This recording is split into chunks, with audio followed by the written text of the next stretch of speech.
Todo tuyo. Perfecto, muchas gracias, Mariluz. Nada, como siempre, muchísimas gracias por vuestra presencia, por dedicarnos este ratito y por bueno, pues por el interés en conocer nuestras soluciones. Hoy estamos aquí para hacer un repaso de las soluciones que tenemos en cuanto a gestión de matrículas y os voy a compartir la pantalla para que veáis eh, cómo funciona el asunto. Dadme un segundito.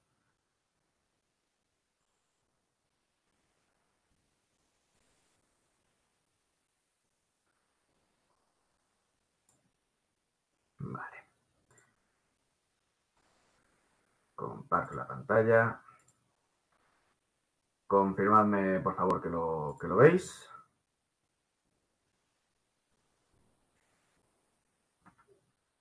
Vale, Sí, sí, perfecto. perfecto, gracias. Que si no, luego uno va perdido. Vale, pues lo que os decía, hoy estamos aquí para hacer un repaso a las soluciones que tenemos de gestión de matrículas, de gestión de tráfico.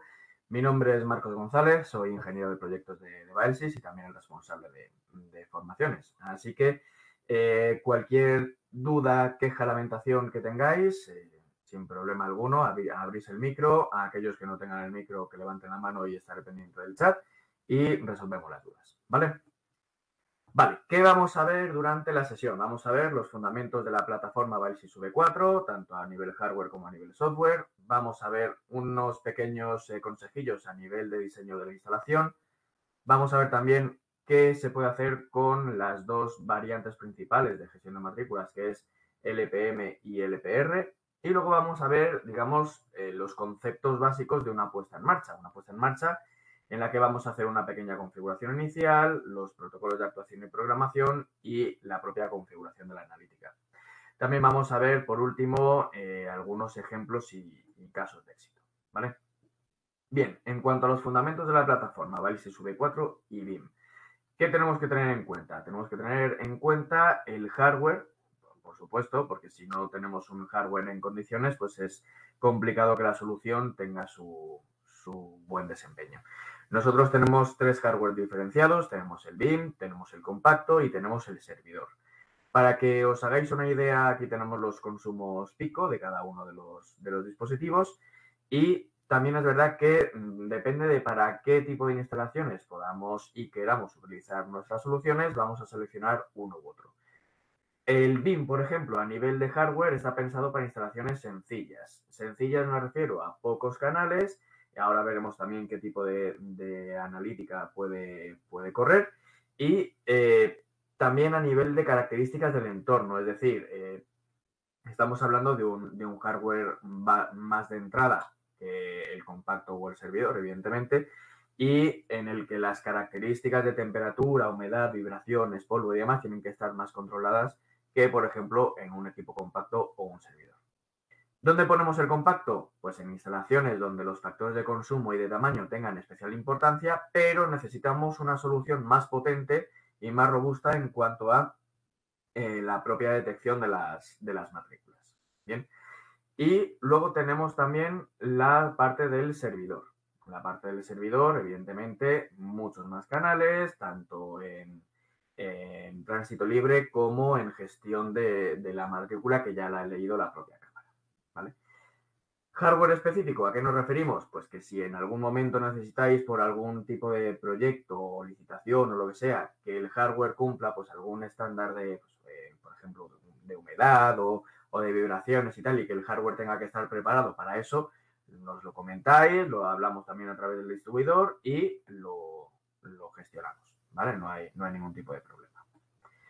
Bien, ¿qué soluciones puede correr cada uno de los equipos? Pues tenemos el EPM, que es básicamente que el OCR está incluido en la cámara. La cámara va a ser la encargada de leer la propia matrícula, ¿vale? Y nosotros, dentro del propio equipo, vamos a gestionar ese dato.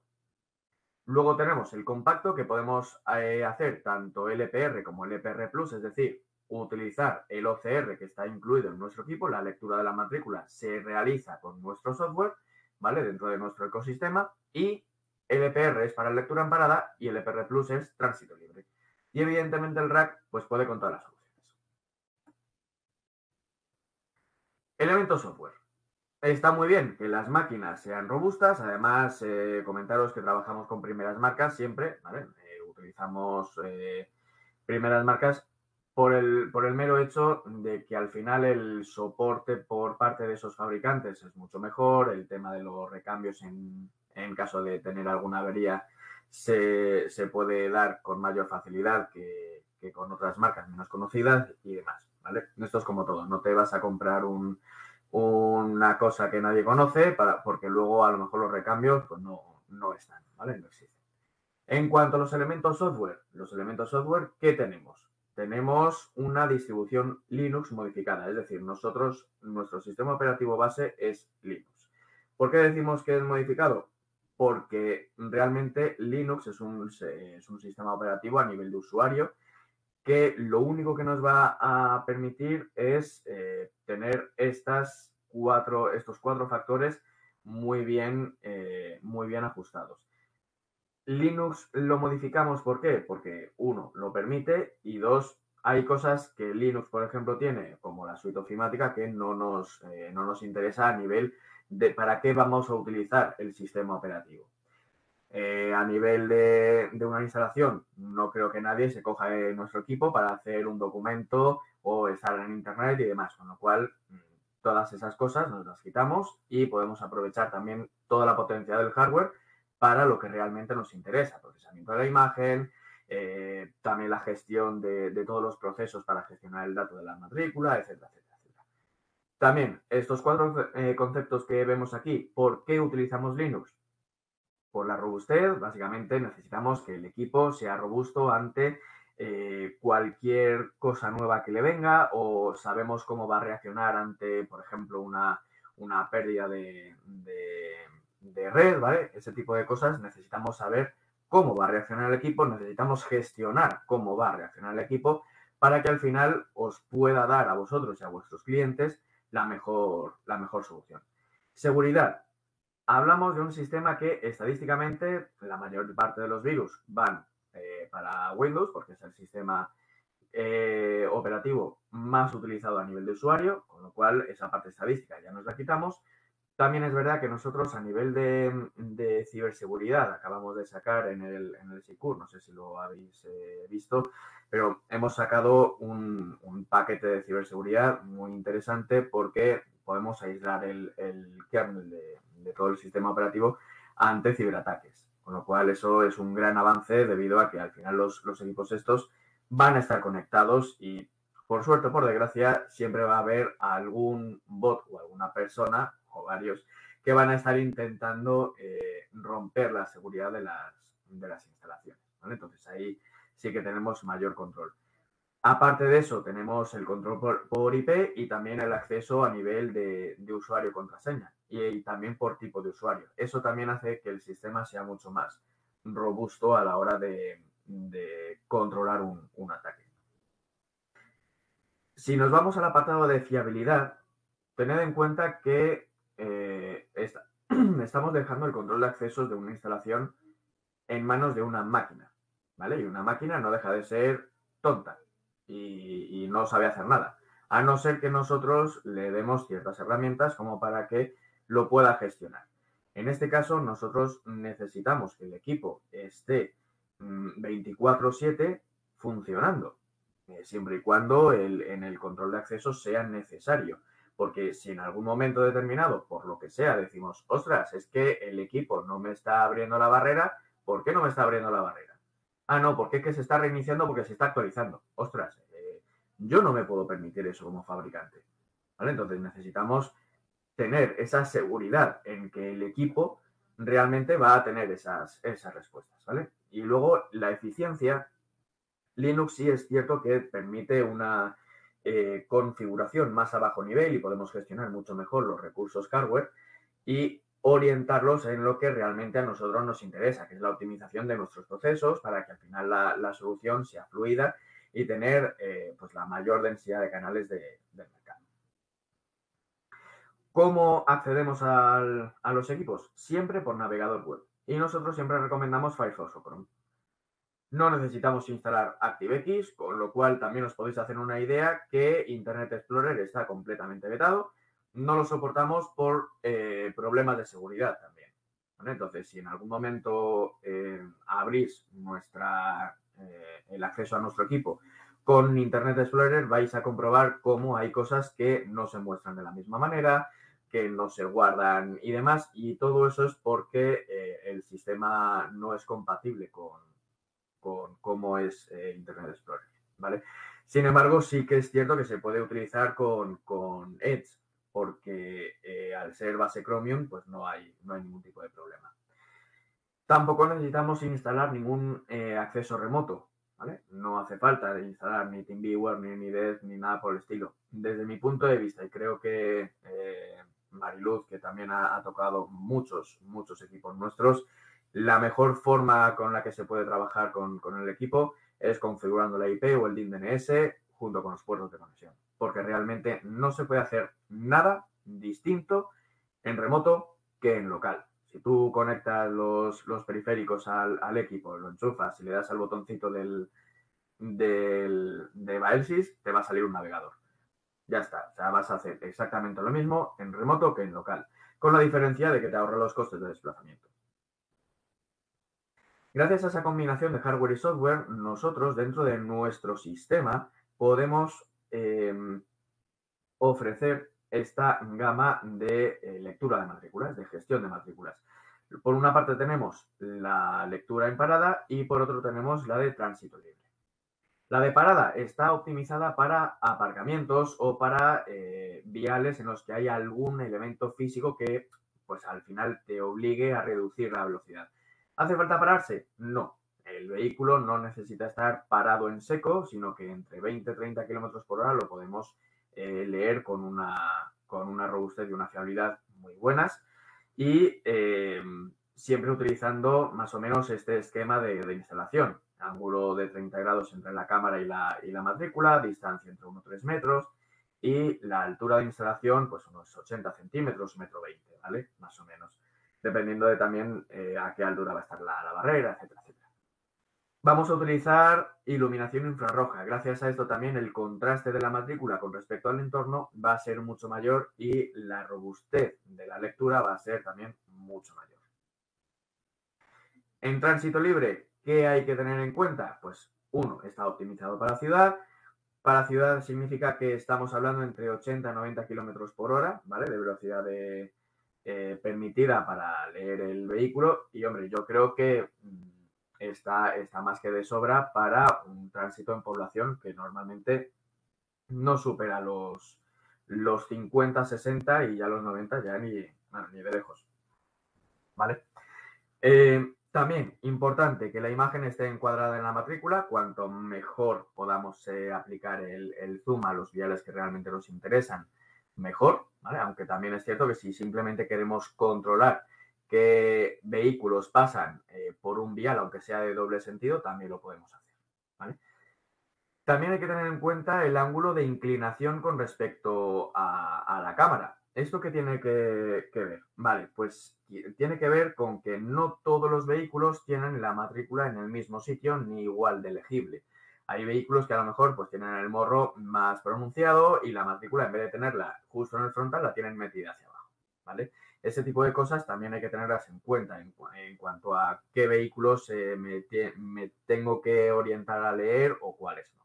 ¿Vale? Iluminación infrarroja, también.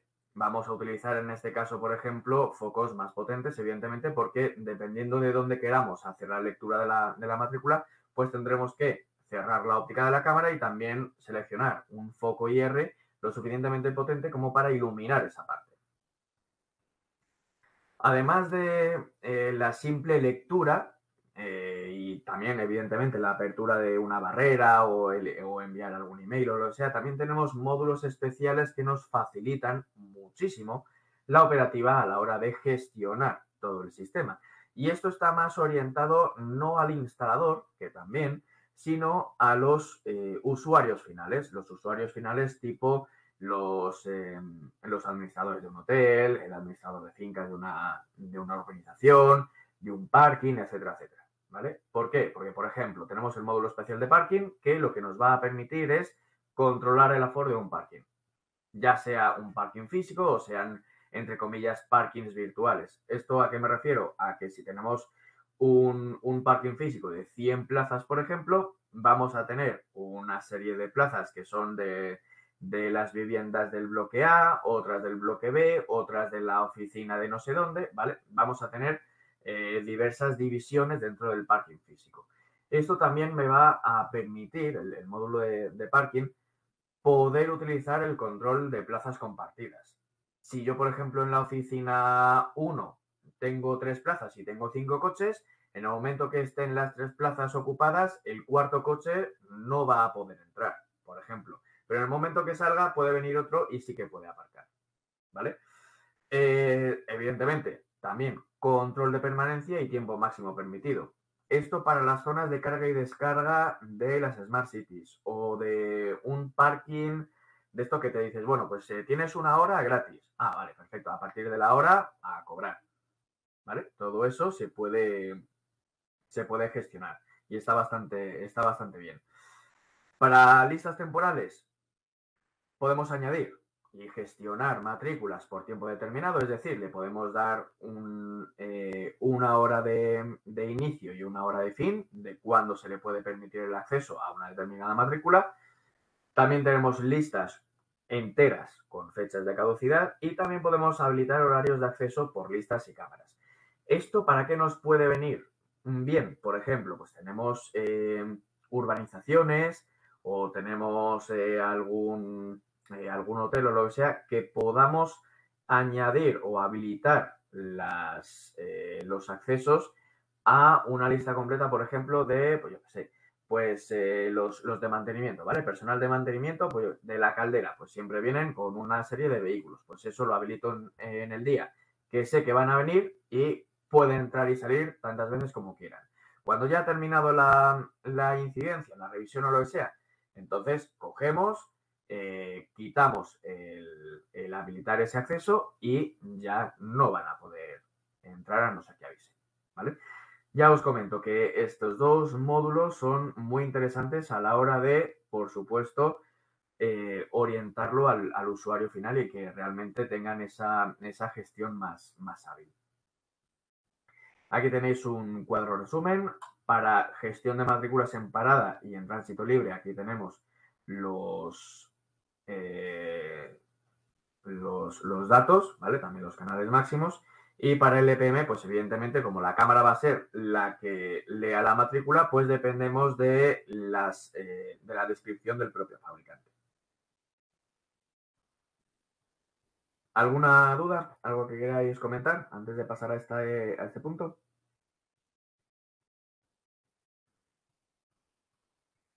No, de momento nada. Perfecto. Vale, diseño de la instalación. El diseño de la instalación hemos visto un poquito antes, ¿vale? Para el tránsito en parada. Más allá de dónde va a estar, de cómo se va a hacer, mejor dicho, el procesamiento de la imagen, el primer paso es realizar una instalación sabiendo qué va a pasar dentro por ejemplo, la lectura de los vehículos, si van a llegar a una velocidad, si van a llegar a otra, dónde voy a colocar la cámara, si tengo algún peralte o no, ¿vale?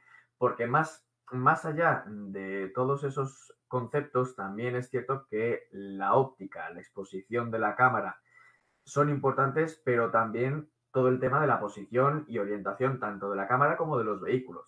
No es lo mismo hacer la lectura de un vehículo cuando sale de un parking cuesta arriba a que cuando ya hace la cuesta arriba y se queda en horizontal, por ejemplo, o al revés, que va a entrar y está en cuesta abajo, o hay algún peralte, o está ya en curva. ¿Vale? Todo eso son cosas a tener en cuenta a la hora de hacer la instalación del pequeño báculo con la cámara, etcétera, etcétera. ¿Por qué utilizamos la iluminación infrarroja? Básicamente porque las matrículas son retroreflectantes. Incluso las nuevas de Metracliato están bastante bien conseguidas y el índice de reflexión es bastante grande. ¿Vale? La óptica.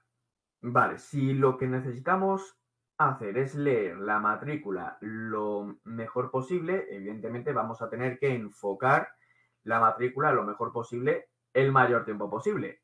Es decir, vamos a tener que tener la matrícula en plano el mayor tiempo posible. ¿Cómo se puede hacer eso? Cerrando el iris.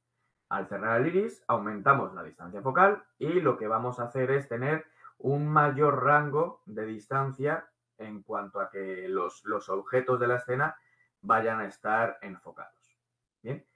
¿Qué pasa? Que si cerramos el iris, tenemos menos iluminación en la escena, por supuesto. La exposición. Si los vehículos están en movimiento, vamos a tener que evitar el efecto fantasma, entonces vamos a bajar el tiempo de exposición, o lo que es lo mismo, aumentar la velocidad del shutter. Bien, al hacer esto, ¿qué pasa? Ostras, pues que también disminuye la iluminación en la escena. Ventajas, que los faros de los coches, la iluminación en los parkings, por ejemplo, o alguna iluminación de algún foco, alguna farola y demás, no van a deslumbrar a la cámara, ¿vale? No van a tener ese efecto tan nocivo si bajamos tanto el tiempo de exposición como cerrar el iris. Como vamos a tener menos iluminación en la escena, vamos a tener que utilizar iluminación extra. En este caso, nosotros siempre recomendamos quitar los focos integrados en las cámaras bullet, básicamente también porque si los insectos nos van a ir a los IR, pues si podemos evitar que vayan a donde está la lente, pues mira tú qué mejor. Y siempre también es cierto que los focos independientes van a tener una capacidad de iluminación mucho mejor que las bullet, porque al final, dependiendo de la serie de las cámaras que elijamos, evidentemente, a lo mejor son de estas más de entrada y lo único que hacen los focos IR es hacerte el efecto linterna, es decir, te alumbran muy bien solo una parte de la escena y el resto está en negro.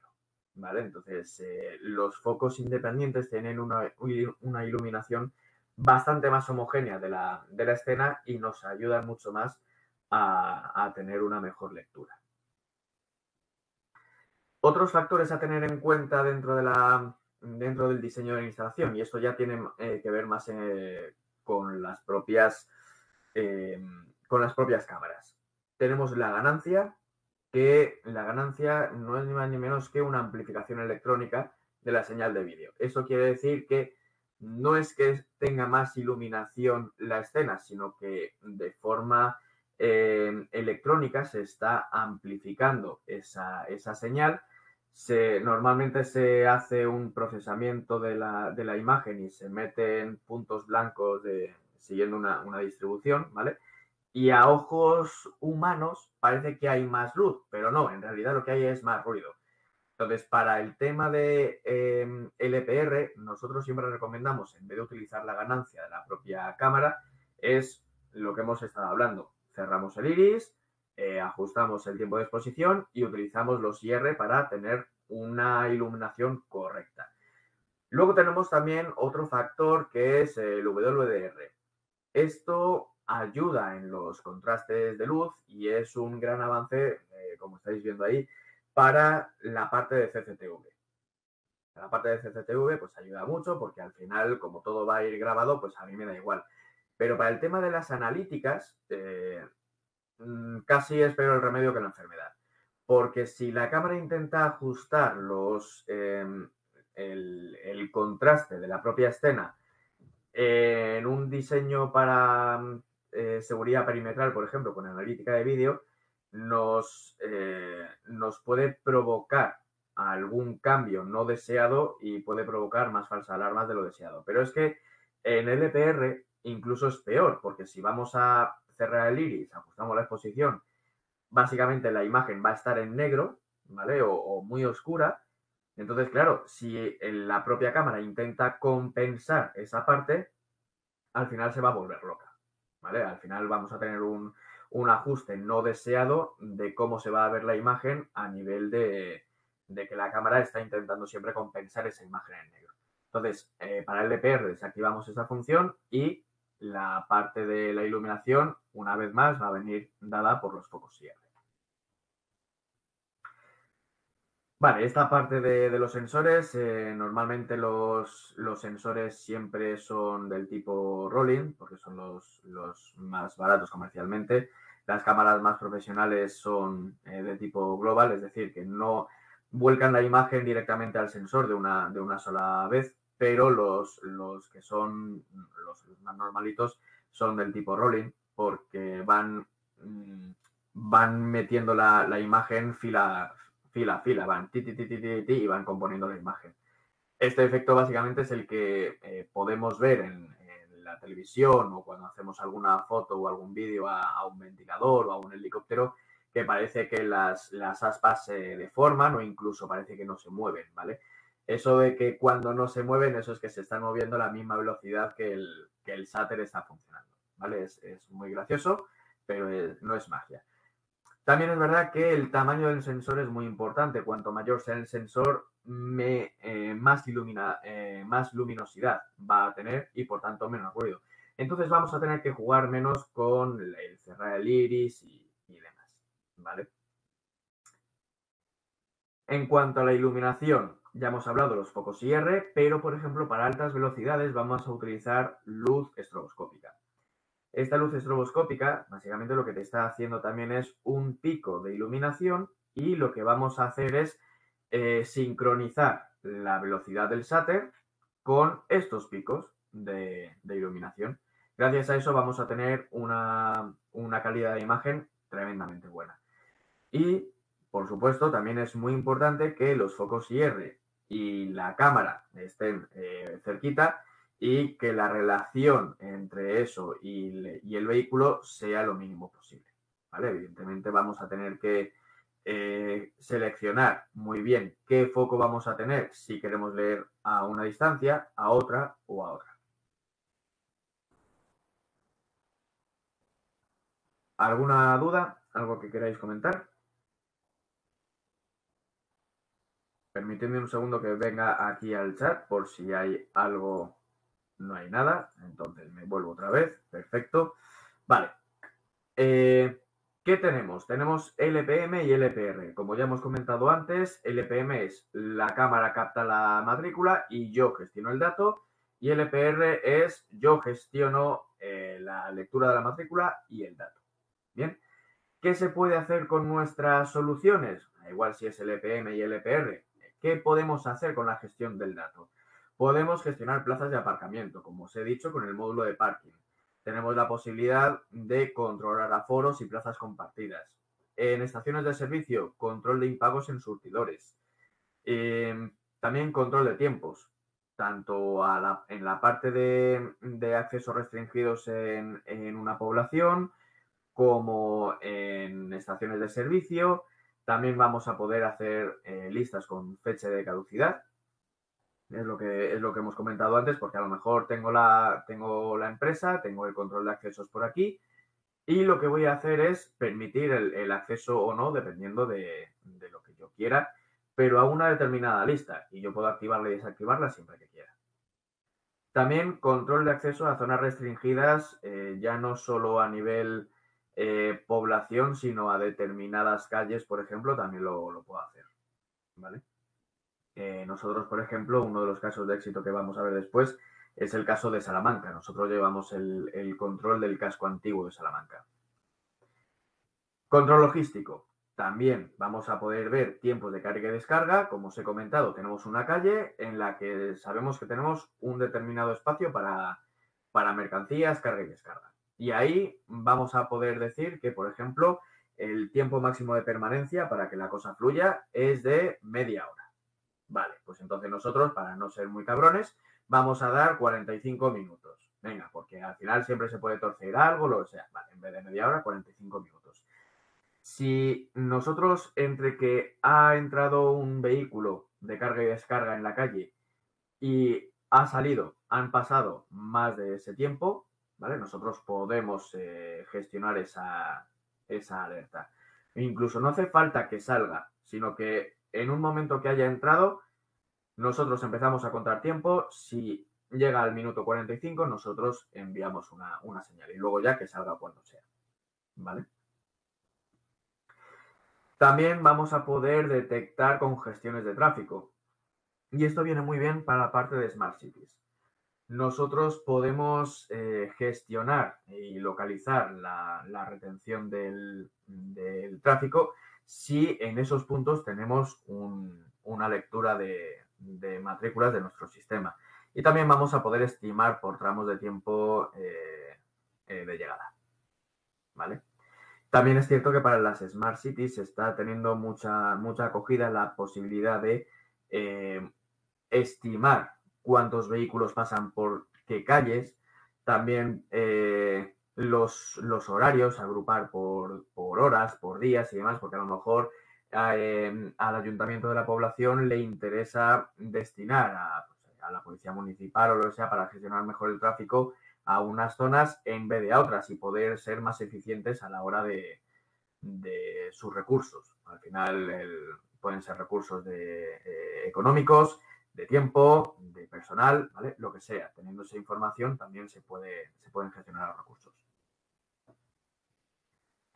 Si nos vamos a una solución de parking, un parking físico como tal, podemos dar una solución vertical. Es decir, podemos hacer una solución combinada ya que con nuestra plataforma se pueden combinar tanto la solución de gestión de matrículas como la de seguridad perimetral o también de identificación de personas en zonas no deseadas. Por ejemplo, en un parking, evidentemente, vamos a poder hacer la apertura automática de puertas y barreras, porque si no, malo será. También vamos a saber qué vehículos están dentro del parking. Pero una cosa muy interesante es que podemos ayudar a la prevención del fraude.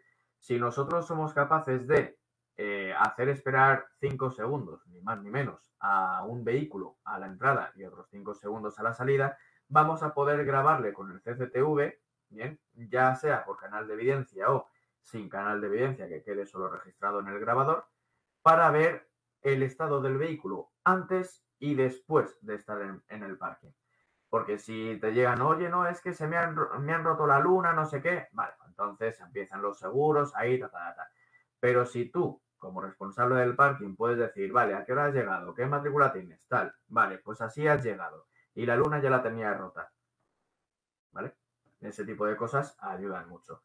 Y, por supuesto, gracias al módulo de parking, pues oye, tenemos toda la capacidad de qué plazas están ocupadas, control del aforo, también podemos a nivel de parking, cuando se llegue a un determinado aforo con la integración de los paneles Kuma, ¿vale? Estos LEDs, podemos mandar mensajes de cuántas plazas quedan libres o qué matrícula es la que se ha leído, etcétera, etcétera, etcétera, ¿vale? Toda esa configuración, toda esa parte se puede gestionar.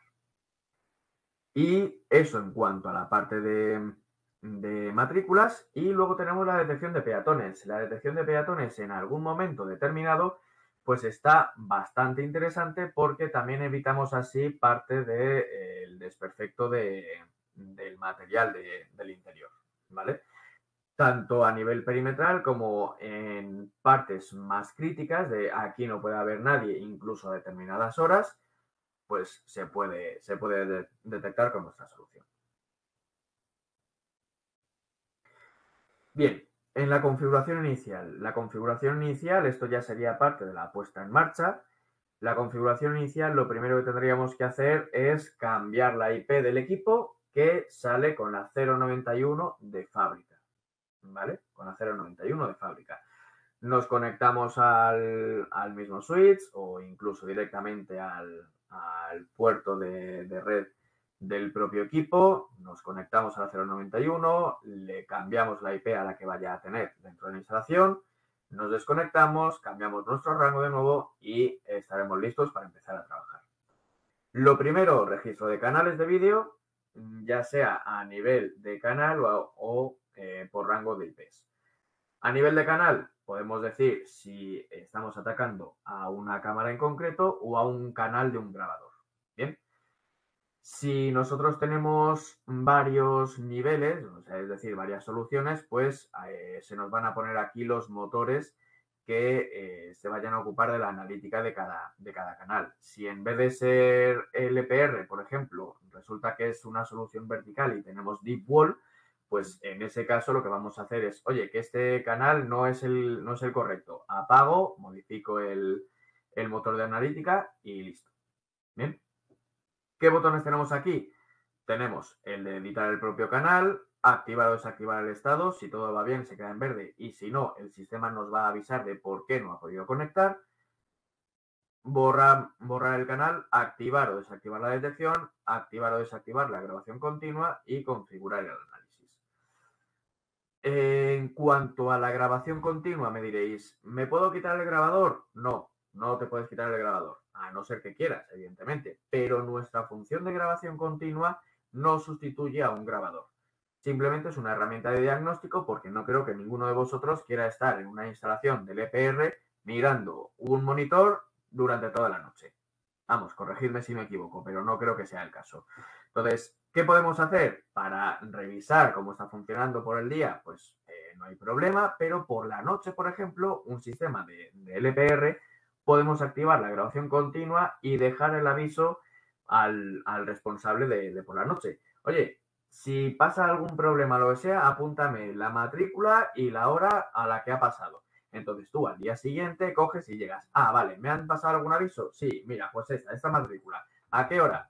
Tú llegas aquí a la grabación continua, llegas a la hora que es y puedes ver por qué no ha detectado. Bien, normalmente pues suele ser por falta de contraste, porque a lo mejor la matrícula se quema con el IR, a lo mejor está ajustado muy potente, tendremos que bajarlo, o porque en vez de estar produciéndose una correcta lectura, a lo mejor el coche no se le ve ni el morro, entonces evidentemente la lectura tampoco se va a hacer, pues si no vemos nosotros la matrícula, el sistema tampoco. Y ese tipo de cosas, ¿vale? Nos sirve como herramienta de diagnóstico. Una vez hemos ajustado la configuración de la analítica, si es que ese es el problema, o hemos comunicado al cliente, oye, que se tienen que parar aquí, porque es que si no vemos la matrícula no se va a leer, evidentemente, ¿vale? Ese tipo de cosas, cuando ya se haya ajustado, pues se puede desactivar. Es una herramienta muy interesante porque también nos permite a nosotros, bueno, a nosotros y a vosotros como instaladores, el poder argumentar frente a la propiedad por qué están pasando ciertas cosas. No, es que el sistema no funciona. No, perdona, es que las veces que no se han detectado en esta noche, por ejemplo, es porque los usuarios no han hecho con el coche lo que han querido, ¿vale? Por ejemplo, que no sería la matrícula y demás. Entonces, siempre aporta una cierta agilidad de comunicación. ¿Qué más podemos registrar? Podemos registrar dispositivos PTZ, ¿vale? Domos PTZ, que gracias a ello, pues si en algún momento en alguna Smart City, por ejemplo, estamos detectando algún vehículo sospechoso o sin la ITV, sin el seguro, ¿vale? Alguna lista que queramos tener un cierto comportamiento, podemos mandar ese domo a un preset determinado y si ese domo tiene ya el auto-tracking, pues que se active el auto-tracking y a seguir, ¿vale? ¿Qué otros dispositivos podemos registrar? Evidentemente, los módulos de entrada-salida, los módulos relés. Tenemos los USB y los IP. Normalmente para el tema de la lectura de matrículas se suelen usar los IP porque si el equipo de analítica está en la garita y tenemos que abrir la puerta que está en la otra punta, pues si lo comunicamos por IP, pues mejor que mejor. ¿Cómo vamos a hacer la configuración inicial? Pues la puesta en marcha siempre os vamos a ayudar, ¿vale? Vamos a estar haciendo pruebas con vosotros, vamos a configurar con vosotros la analítica. También más allá de las certificaciones que nosotros hacemos a nivel que vosotros seáis capaces de hacer una instalación desde cero vosotros solos, nosotros os vamos a ayudar también siempre que haga falta. El acceso siempre va a ser remoto. Siempre vamos a tener el acceso por IP y puerto o DNS y puerto, como os he comentado antes, pero si a lo mejor la instalación está en una etapa muy temprana, a lo mejor no tenéis todavía esa información. Entonces, lo que nosotros podemos hacer es brindaros la conexión soporte BALSIS que aquí metiendo la contraseña mailsys1940 se puede habilitar un par de túneles SSH, uno que va a la interfaz web y otro que va al puerto de control. La interfaz web sería para nosotros, para ayudaros a revisar la configuración que hayáis hecho, etcétera, etcétera. Y el puerto de control sería por si en algún momento determinado nos decís, oye, mira, Marcos, que es que estoy en esta instalación que tenían 2 canales y es que necesito ampliar uno más. Ah, vale, perfecto. Estoy tramitando ya con el distribuidor la licencia. Vale, perfecto. Pues para no haceros perder tiempo, pues os podemos ir incluyendo esa licencia ya. ¿Vale? Luego también, si en algún momento necesitáis, por imperativo moral, acceder a una IP en local, siempre y cuando no hayáis cambiado el puerto 80 del HTTP de ese dispositivo, por ejemplo, el puerto 80 del módulo de entrada-salida, para poder acceder al web service, lo que vamos a poder hacer es meter aquí la contraseña que os he mencionado antes, la IP del dispositivo, y con ello vamos a crear un túnel a ese dispositivo, con lo cual vamos a poder acceder a ese dispositivo sin necesidad de estar en la propia instalación. Vale, ahora vamos a ver un pequeño repaso de la demo, ¿vale? Para que veáis el tema de la configuración inicial. Yo me vengo aquí, lo primero la parte de red, que es lo que hemos estado viendo, ¿vale? Al principio del todo vamos a cambiar la red y luego ya vamos a poder ver el resto. Vale. Tenemos la parte de los usuarios, que siempre recomendamos que haya un usuario por persona que se vaya a conectar. Y también es verdad que, como os he comentado al principio, hay varios tipos de perfiles: operador, operador avanzado y administrador. Operador es un usuario visor, puro y duro, no puede modificar, borrar, añadir nada. Operador avanzado puede modificar alguna cosa y administrador es acceso total. ¿Vale? De todas maneras, en la guía que tenemos una serie de ejemplos, una tabla resumen de qué puede hacer cada tipo de operador. ¿Bien? La parte de red, utilizamos una IP, la máscara, la puerta de enlace, etcétera, etcétera. Y una vez configurado, ya podemos hacer el resto. Hemos visto también la parte de los dispositivos PTZ. Nosotros trabajamos con Dahua o Hikvision. Si necesitáis Hikvision, lo comentamos y lo añadimos, ¿vale? Sin ningún tipo de problema. Y aquí esto es como siempre. Metemos el nombre lo más descriptivo posible, el host, el puerto, usuario, contraseña y el canal al que vamos a atacar en el PTZ. Una vez añadido, pues tendríamos aquí la lista de los PTZ de la propia instalación. El mover un PTZ a un preset no necesita ningún tipo de licencia. Si en caso de querer utilizar ese canal de evidencia del PTZ asociado a una lectura de una matrícula, entonces sí, eso sí llevaría un coste de licencia, pero la licencia incluye 2 canales de evidencia. ¿Vale? ¿Qué más? Tenemos los módulos entrada-salida, que en este caso tenemos los que van por IP, los Modbus, tenemos los USB y también tenemos la capacidad de actuar sobre las entradas y salidas de los dispositivos Dahua y Hikvision online. El ID del dispositivo, el número de entradas y de salidas, el nombre y también qué hacer en caso de desconexión o reconexión del propio dispositivo. Esto ayuda mucho a nivel de ser proactivo a la hora de los mantenimientos a la propiedad. ¿Qué más hemos visto? La parte de soporte. En la parte de soporte, aquí, si en algún momento necesitáis algún tipo de soporte por nuestra parte, no necesitamos tampoco vuestras credenciales de administrador. Habilitamos el usuario de soporte y podemos entrar nosotros con esto mismo. Si desactivamos y volvemos a activar, fijaros que la contraseña ha cambiado, ¿vale? Con lo cual esto es un acceso único. ¿Se puede quedar activado? Sí, no hay ningún tipo de problema. Se supone que solo nosotros vamos a tener conciencia de esta contraseña porque nos la habéis pasado vosotros, ni más ni menos. ¿Que no queréis? Pues se desactiva y cada vez que solicitéis el soporte, habilitáis el usuario y listo. Para la conexión soporte Baelsys, ¿vale? Metemos la contraseña que os he comentado antes, le damos a crear conexión soporte y nos tiene que aparecer algo como esto. Algo como esto, ¿qué quiere decir? El PID a mí me da igual porque es el identificador del proceso que ha creado estos túneles, pero esto ya sí es lo que nos interesa. Esta primera dirección apunta al puerto HTTP y esta otra dirección apunta al puerto de control. En el momento que ya se haya terminado la asistencia, oye, ¿hemos terminado? Sí, perfecto. Cierra la conexión, por favor. Perfecto. Pum. Ya está. Básicamente porque esos puertos se abren en nuestro servidor de soporte y al final pues siempre es bueno tener ese control. ¿Vale? Y también la parte de añadir canales. Nombre, dirección IP, el puerto RTSP, en este caso si no se ha modificado es el 554, usuario y contraseña. Ahora, ¿qué vamos a añadir? Si es una cámara, seleccionamos el fabricante. Si es un grabador, seleccionamos el fabricante. ¿Que no está el fabricante en la lista de cámaras o grabadores? Nos vamos a manual.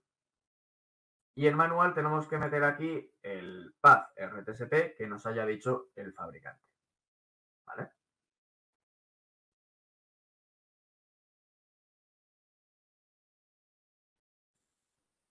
¿Alguna duda?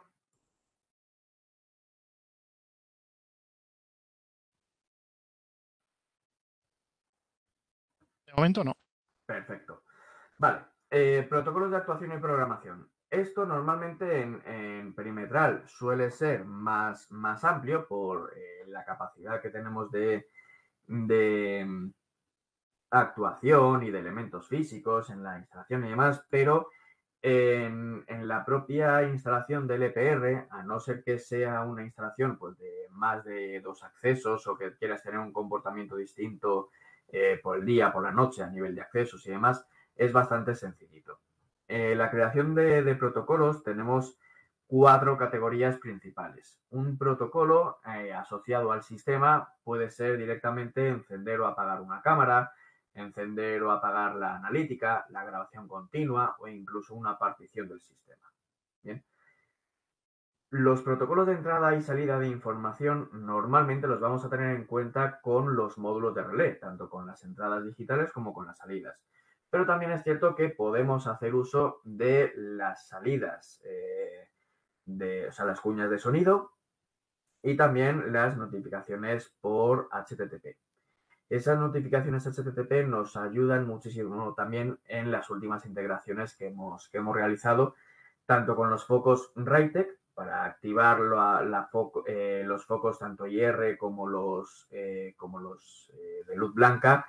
Y en el caso de la luz blanca, podemos activar o bien fijo, o bien ráfagas, o sorpresivos, o intermitentes, o como sea. ¿Vale? Y también las sirenas. Tenemos una integración con una bocina IP que ayuda muchísimo también a la hora de poder activar alguna cuña de sonido de manera específica. Digamos, los protocolos de integración, estamos hablando que si queremos utilizar algún servicio externo a la plataforma Baelsys V4, lo tenemos que hacer a través de las integraciones. Sin ir más lejos, el caso más claro, conexión con CRA, por ejemplo, si vemos algún vehículo sospechoso y queremos enviarlo a CRA, lo podemos hacer. Pero claro, la comunicación le tenemos que decir dónde lo quiere mandar. Aunque sea pasarela también de Baelsys, donde tenemos que conectar, le tenemos que decir la IP, el puerto, el número del ID del abonado, etcétera, etcétera. ¿Vale? Entonces, tenemos que configurar esa integración. ¿Que queremos también notificar por email? Hombre, pues le tenemos que decir que el servidor SMTP tiene que utilizar para realizar esa actividad. ¿Vale? En el caso del EPR, pues si pasa más de un tiempo determinado, por ejemplo, un vehículo en una zona de carga y descarga, podemos mandar un email al personal que lo gestiona, por ejemplo. O, por ejemplo, si tenemos un control de plazas compartidas en el momento que se llena ese parking, por ejemplo, de 3 plazas y a lo mejor hay 5, se puede mandar un email a esa lista de, oye, pues se ha llenado o ya está libre. Pues a lo mejor la persona dice, oye, pues necesito entrar, pero en vez de entrar ahora me voy a esperar 15 minutos. ¿Vale? Por ejemplo, esa facilidad también se puede dar. Y luego otros protocolos son la posibilidad de hacer una notificación programada, es decir, un retardo en una actuación. Por ejemplo, en el caso de la prevención de fraudes, ¿vale? De esto que hemos hablado, que vamos a hacer esperar 5 segundos a la apertura de barrera para que el CCTV de la instalación del parking pueda registrar cómo está el vehículo por todas las partes. Y también vamos a poder borrar alarmas pendientes y vamos a poder mandar una PTZ a un preset determinado. Más allá de las propias actuaciones de manera inmediata, también podemos programar esta actividad. Por ejemplo, podemos programar de manera horaria los protocolos. Por ejemplo, a nivel de un centro comercial con varios accesos de vehículos, podemos decir que en unas determinadas horas esté activado el acceso para todo el público, luego en otro horario solo para el personal autorizado, o dentro de otro horario podemos decir que se cierre un acceso y se queden los otros dos, ¿vale? Todo eso se puede programar en el sistema. Y el tema de las tareas periódicas siempre es más complejo de ver un caso en este tipo de instalaciones, pero básicamente una tarea periódica es decirle al sistema que haga algo cada X minutos. ¿Vale? Vamos a ver un poquito los protocolos de actuación. Los tenemos aquí en la configuración.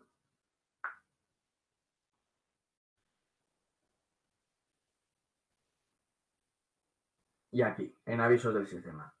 Yo aquí, por ejemplo, pues tengo el de abrir barrera, email a garita, cambiar acceso, ¿vale? Todo esto, básicamente, le meto el nombre que va a llevar el aviso, es como si es la etiqueta de el nombre que le voy a poner a un saco, donde voy a meter todas las acciones que me va a hacer ese comportamiento que yo quiero.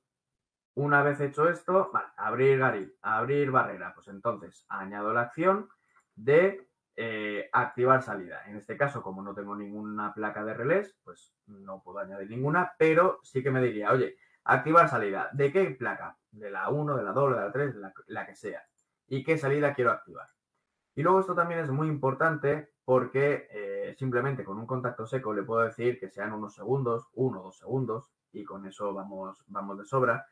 Pero algo muy interesante a la hora de activar, desactivar algo dentro de nuestro sistema son los tiempos. Tiempo por segundos es unos segundos que vas a estar activado o desactivado, como sea. Indefinido es que hasta que algo o alguien no me diga lo contrario, voy a permanecer como a mí me digan, en este caso sería activado. Y por tiempo de activación es algo muy interesante y una herramienta muy potente porque lo que nos va a decir es que va a estar activado tanto tiempo como sea necesario. Me explico. Una parte de o sea, el armado de un sistema perimetral. ¿Vale? Cuando tú armas la alarma, quieres que se arme la analítica perimetral. Perfecto. En el momento que se desarme la alarma, se desarma la analítica. Eso es por tiempo de activación. Mientras que pase algo, yo permanezco encendido. Cuando deja de estarlo, yo me apago. ¿Vale? Ese es el resumen. Pero para que os hagáis una idea también, aquí tenemos las acciones relacionadas con el sistema, con la entrada y salida de información, las integraciones, listas temporales en LPR, ¿vale? Si es que las tenemos activadas por necesidades del proyecto, y otros protocolos que son, pues lo que os he comentado, programar un aviso, es decir, retardar un aviso, borrar alarmas pendientes, mover una PTZ a un preset, ¿vale? Ese tipo de cosas. Y para la configuración de manera horaria, aquí le vamos a poder decir qué nombre le vamos a poner a esa configuración horaria, qué días de la semana, hora de inicio y hora de fin, si es que aplica. Y evidentemente, qué hacer. ¿Vale? Por ejemplo, cambiar acceso. Pues yo puedo decir que en un acceso de tal hora a tal hora puede entrar todo el mundo, pero de tal hora a cual hora solo el personal autorizado. Pues yo puedo cambiar el acceso. ¿Vale?